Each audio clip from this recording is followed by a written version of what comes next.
Dr. George, I am so excited to talk to you today. How are you? I'm doing well. Thank you so much for having me, Stephanie. Well, again, thank you for coming on. I always love to start with guests introducing themselves because I feel like you all do such a better job than I could ever possibly do. So tell us, who are you? What do you do? And why on earth did you write Health in Flames? Oh, thank you. That's a great question. So, I am a family physician. I am practicing here in Austin, Texas, part of a big multi specialty group in town. And so, I've been practicing medicine for about, 15, 20 years.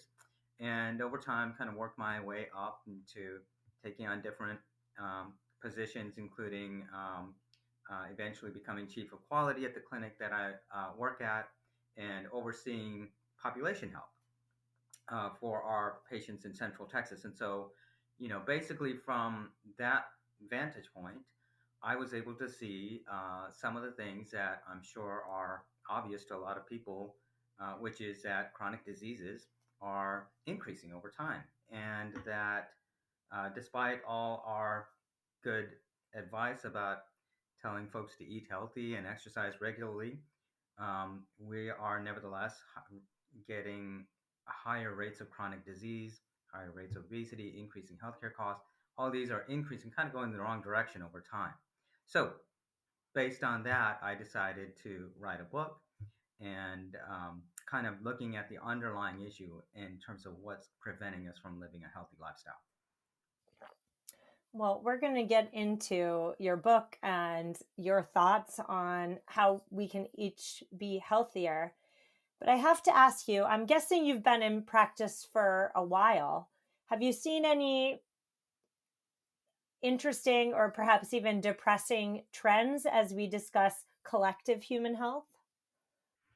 Yeah, absolutely. It's kind of sad to see because let's just take one example, the example of diabetes, which I talk about in the book, which is if you would look back in 1950, early 1950s, about 1% of our population was diabetic in the United States among adults. And today, that percentage is over 10%.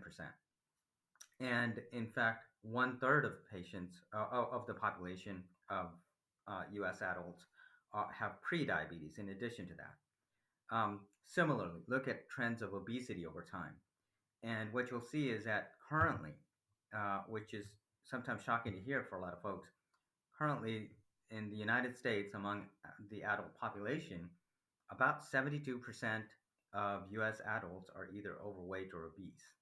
And so, those are just two indicators that things are going in the wrong direction on a population wide basis.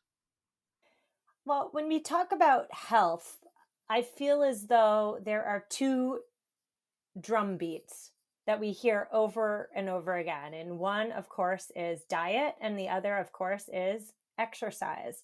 And so, for those of us who are health conscious, we're working hard at cleaning up our diets and we're also working hard at exercising more. But in your book, Health in Flames, you argue that diet and exercise aren't working for the vast majority of us, and diet and exercise is not the answer. So talk to me about that. Why is diet and exercise the magic pills that we've all been swallowing for decades? Why are they not working for almost all of us? Sure. So, not to shock your audience entirely with that advice, so I do want to kind of step back and say diet and exercise is actually the right things that we need to be doing. The problem is that despite the good advice, so many of us fall short on following through on that.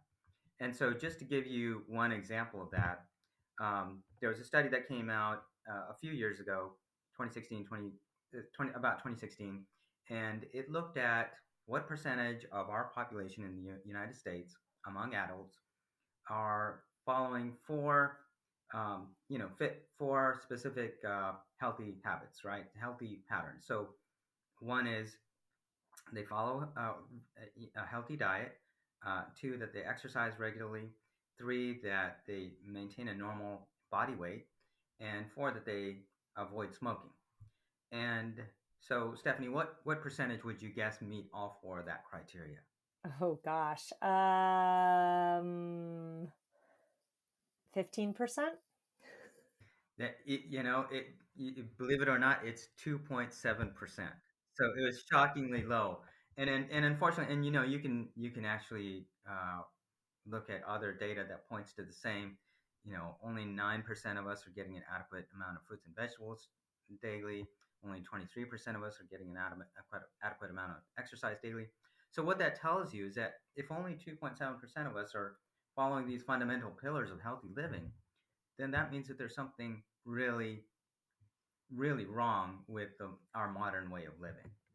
And so that's where I come to the conclusion that we really have to rethink our entire lifestyle, the way that our modern society is used to living, in order to get people to live the healthy lifestyle that they should be. So that answer there really makes me think on a personal level about my own health. I consider myself to be a very health conscious person. And so for me, I tend to view products of convenience, let's say, as antithetical to my health. And so I'm always thinking, okay, well, no, I'm not going to buy the conventional cereal. I'm going to buy the quote unquote healthy cereal, or I'm not going to purchase I don't know, I'm trying to think. This is a dumb example, but like the snowblower, which is taking away movement opportunities and instead shovel myself. I have a snowblower, listener, so don't get concerned. But those are just examples. But what I hear you saying is that there are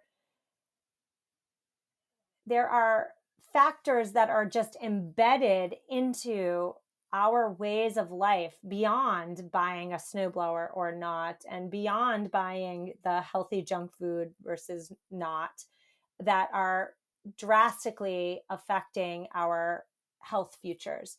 So, talk to me about that. What on earth is consumerism and consumption doing to our health as humans? Yeah, so that's exactly the underlying, point that I try to make in the book is that really what's affecting our health is consumerism.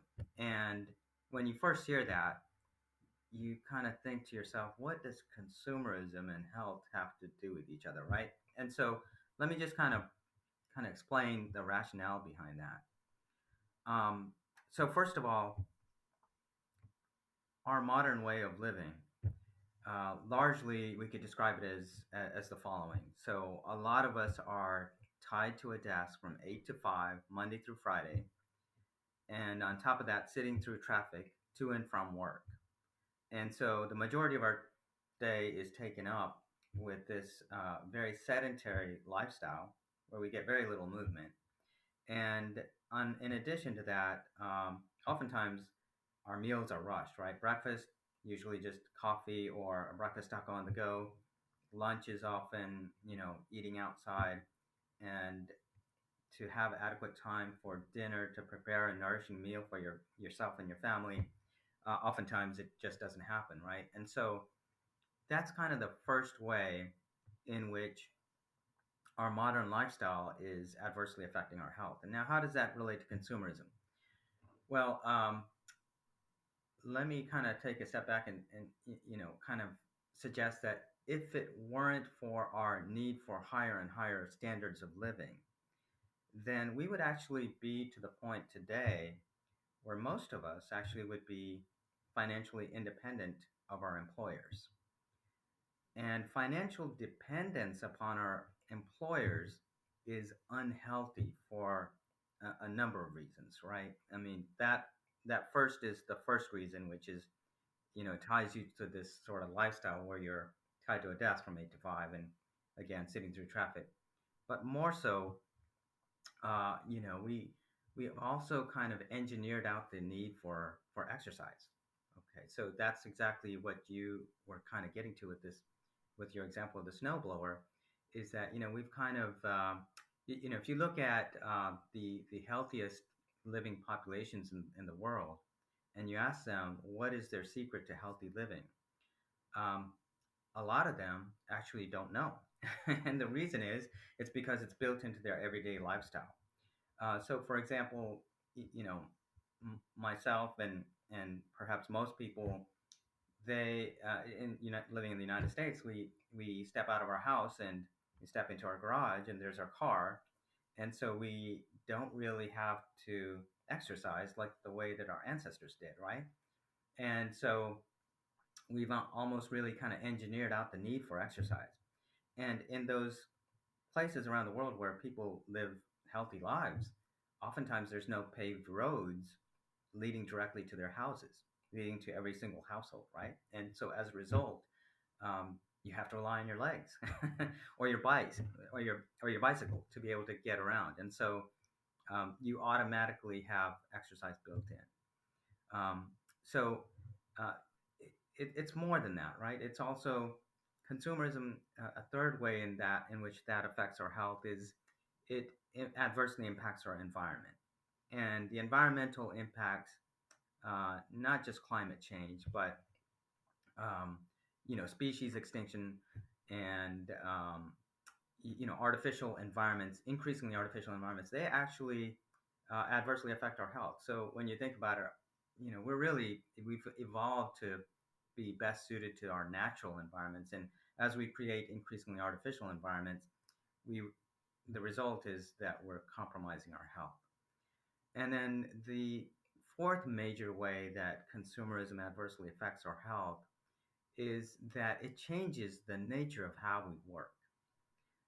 So, once again, if you're dependent on your employer versus if you're financially independent of your employer, then you work differently.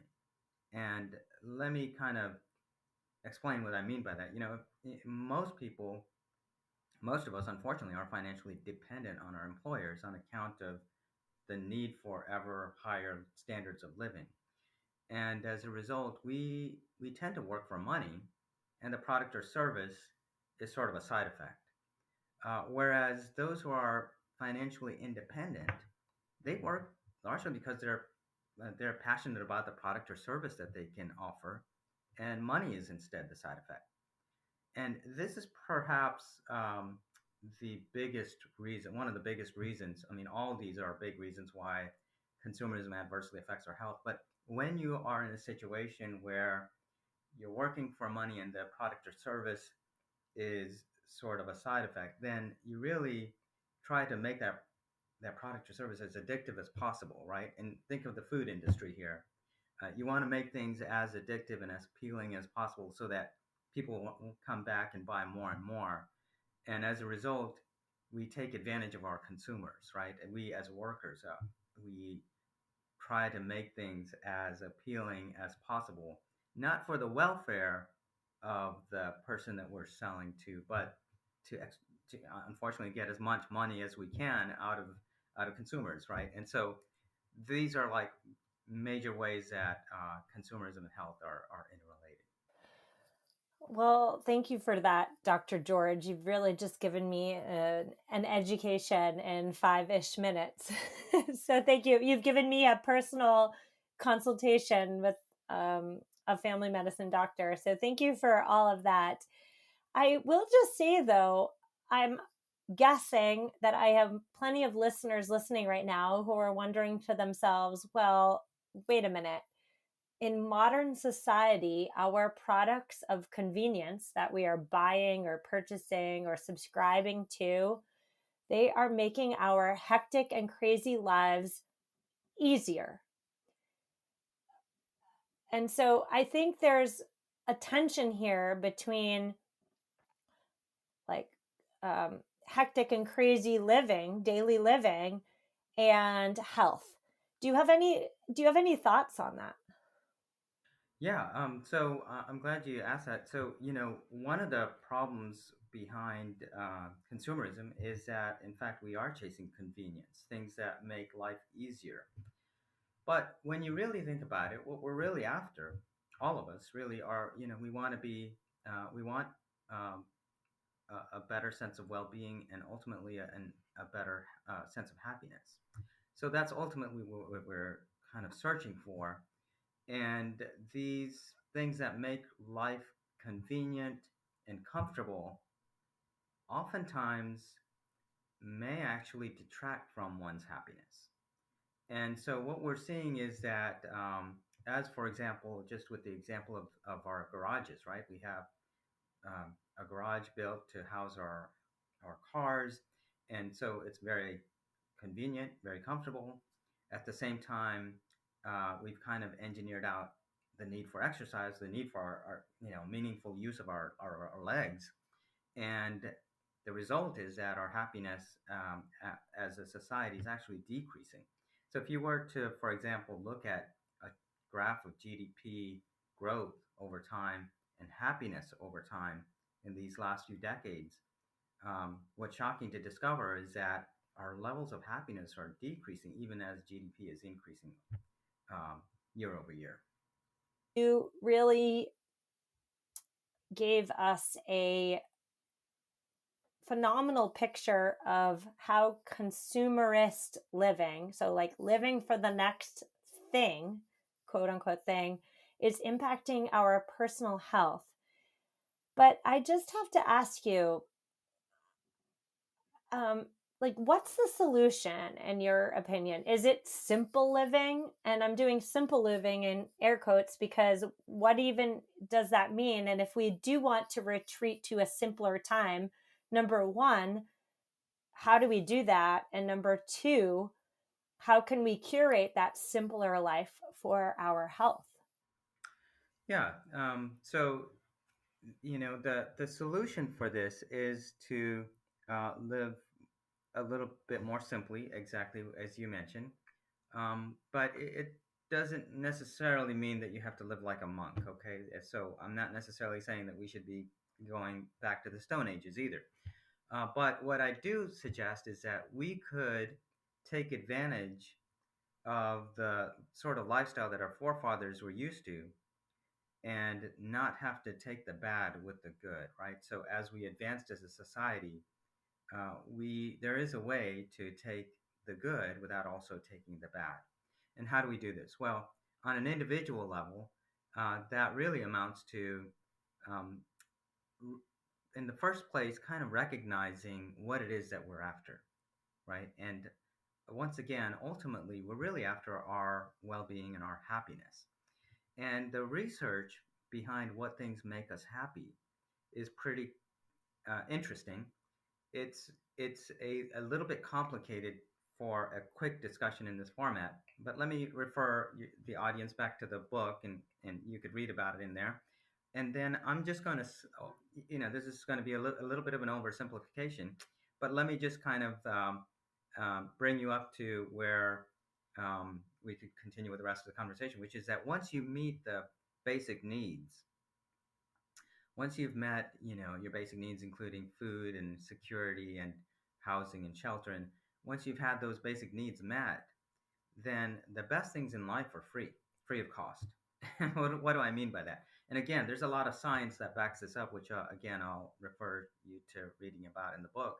But what do I mean by that? Well, really, after those basic needs are met, then the best things in life are those things that engage our body, like exercise, our mind, like setting a goal, pursuing a goal, and our soul. So having a higher purpose, spending time with family and friends, those sort of things. Notice pretty much all those things are either very little cost or really largely free of cost, with the exception of food, right? And so once your basic needs are met, recognizing that the best things in life are free of cost for the most part, once you recognize that, then that means that you'll be able to invest the larger part of your income much more than the typical financial advisor would recommend, right? So most financial advisors will tell you to put away 10 to 20% of your income, invest it over time, and then you'll be ready to retire, sometime in your old age. But what I would say is that, really, if you really buy into this idea, that this philosophy that the best things in life are free once you've met your basic needs, then most people will actually be able to put away, maybe 30%, 40%, even 70% of your income, depending on how much your income is relative to your expenses. But the vast majority, after you've met your basic needs, can be invested over time. And what does that mean? Well, that means that over time, you'll get to the point of becoming financially independent of your employer. And once again, uh, uh, we heard in the earlier part how being tied to an employer leads to unhealthy outcomes. Well, being financially independent of your employer uh, is sort of a solution to being able to live or more or make a healthier lifestyle more optimal, more likely than not. And this doesn't necessarily mean that I'm telling folks to retire after they've gotten financial independence. I hope not. But I do suggest that life can be so much more interesting once you get to the point of becoming financially independent. You have the sort of leverage you need to be able to set your own terms of employment, so that you're not a slave to this sort of a lifestyle. Uh, just as one example. What's interesting to me about your response there is that you are tying happiness and financial security together as and so you're tying financial security, happiness, and overall holistic health together. Correct me if I'm wrong. But that's really interesting to me because I don't think that the average listener who's tuning in right now would ever connect those three seemingly varying facets of a life into one. So I think they're all connected in the fact that many of us in 2022 are I don't want to say addicted. We're not addicted, but we're interested perhaps in pleasure seeking behavior. So we're interested in spending more because we think we're going to get happiness from this, that, or the other thing. And so I guess my question here is that are we as um, humans living in the Western world, are we just totally off track? And if so, how do we uh, right our course? Yeah, sadly, we are largely off track, unfortunately. So let me kind of, talk about an interesting um, economist that I'm sure your audience may have heard of, John Maynard Keynes, who's perhaps the most famous economist in the 20th century. And this is something I don't actually point out in the book, but in the 1930s, he actually wrote that he predicted that in our time, most of us, a large majority of us, would only need to work 10 to 15 hours per week. Okay, okay, and was something that he predicted 100 years ago would be true in our time, and it's not just John Maynard Keynes who predicted this, but pretty much all the leading thinkers of the time thought this was almost inevitable that this would happen. So what happened actually? We're obviously not working 10 to 15 hours a week. We're putting in much longer hours. And yet, if you think about it, at the time Keynes wrote, you most women were not in the labor force, right? Not in the workforce. And now, in the 1960s and 70s, women entered the workforce in large numbers. And so you would think we would have gotten to that point of becoming financially independent or working fewer hours to meet our needs than what he predicted, which would be perhaps 20 instead of happening in our time, it should have happened 20 years ago. In fact, it hasn't even happened in our time. So what happened? What happened is that our standards of living went up and up and up.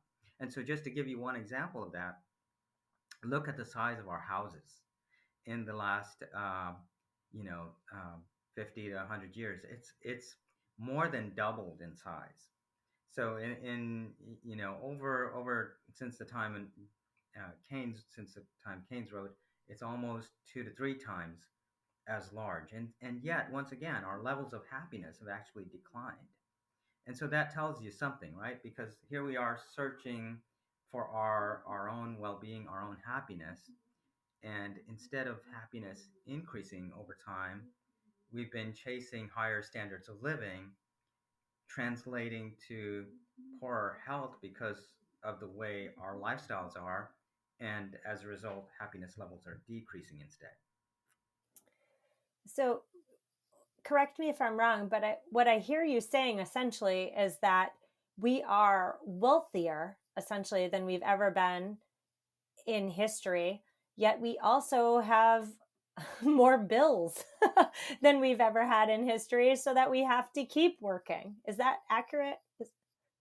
Exactly. That's right. And this tying to um, this model of employment on a large scale basis, on a population level basis, also really has some real, adverse effects. Again, we are changing the nature of how we as humans act. So instead of trying, as we do in our natural state to, um, I would put out there that we tend to, um, again, we're a very work driven culture. We tend to focus on consumerism and sales and marketing to the detriment of the health of our population and the well-being of our population. And so it kind of changes who we are as a people. Yeah. So we've touched on, and I've touched on this in the podcast before, but we've touched on how increased sedentarism affects human health. I believe we touched on how financials and financial imprisonment, for a lack of a better word, may impact health. But I'd really love to ask you about the psychological impacts associated with consumerism. How does overconsumption, keeping up with the Joneses, etc., impact our psychology as a human race? Yeah, so there's a lot of research that's been done on that, and I cite that in the book. But basically, higher levels of the need for more and more higher levels of standards of living, higher levels of material goods, basically translates to higher levels of anxiety, depression, lower self-esteem, and unhappier relationships, less community-oriented behavior, less wanting to volunteer for the other people's good, kind of focusing on your own um, needs, so to speak, to the expense of others. And so ultimately, you're less likable and less satisfied with life on account of these material pursuits.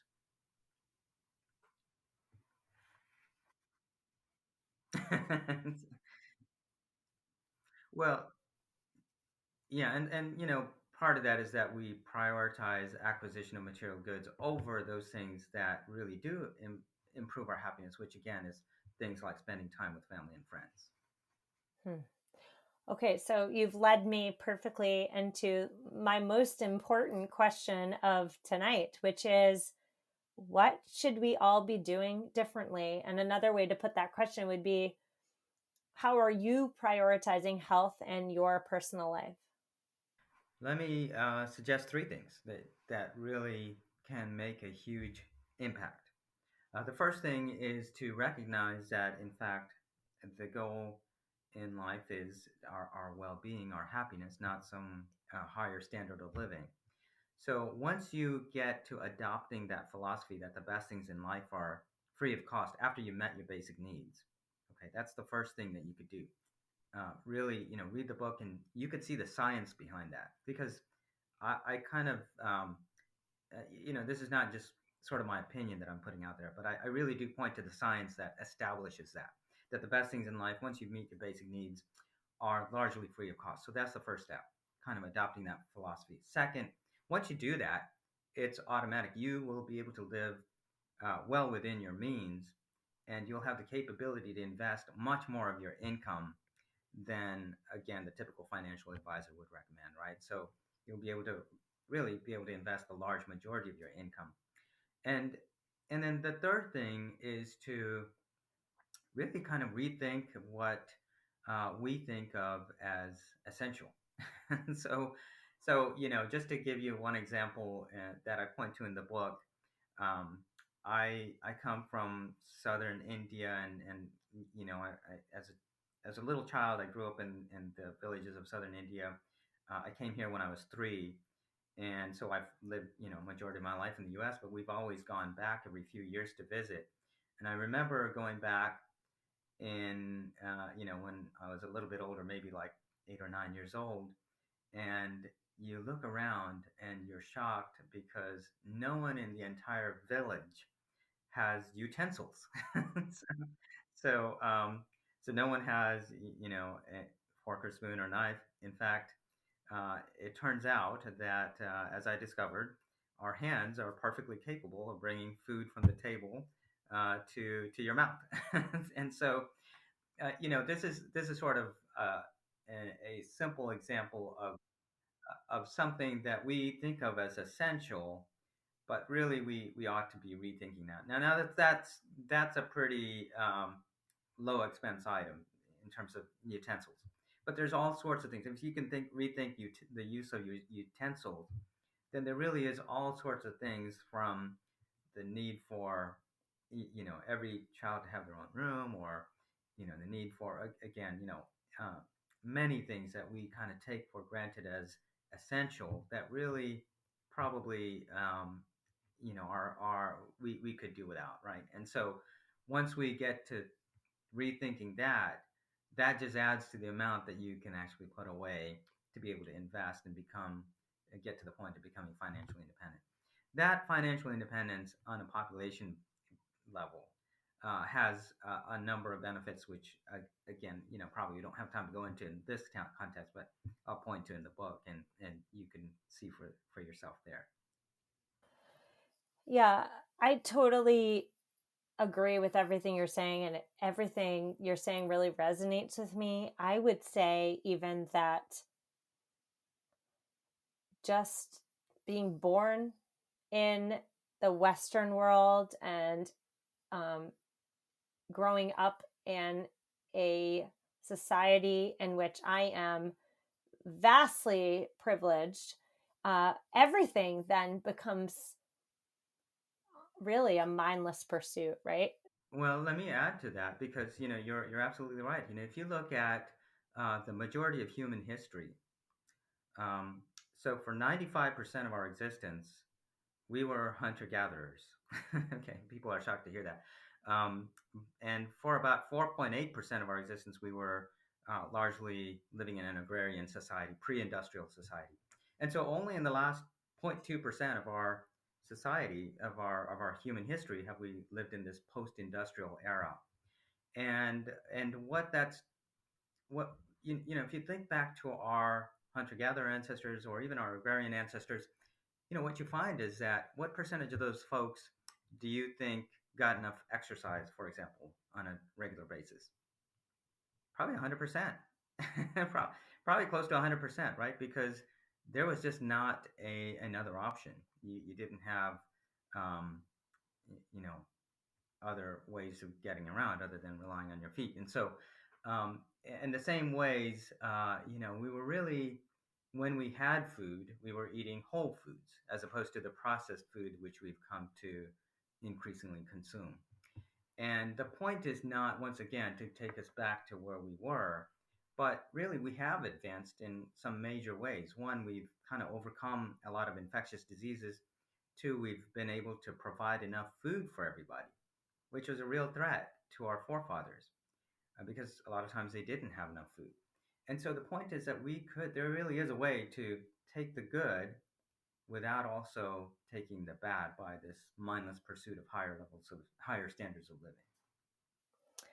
Well, Dr. George, you've given me an awful lot to think about. I loved reading every single page of your book, Health in Flames. Where can my listeners get more of you, and where can they find your book?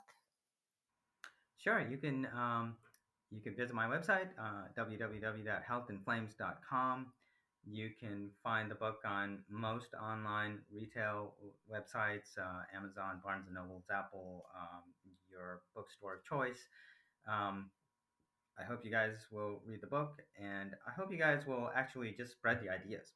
Um, I'm not necessarily trying to make a lot of sales out of it. I want the ideas to be out there. So request the book to be in your library, and do me a favor and post a review of the book for me because that increases the visibility on these various online retail sites. So that helps me out a lot. And I hope for some of you who really want to take this to the next level and want to help bring about a societal level benefit as opposed to just an individual benefit, there's a place on the website where it says to get involved, where you can contact me, and I do hope to hear from some of the audience here today, and would love to get together on building a better society.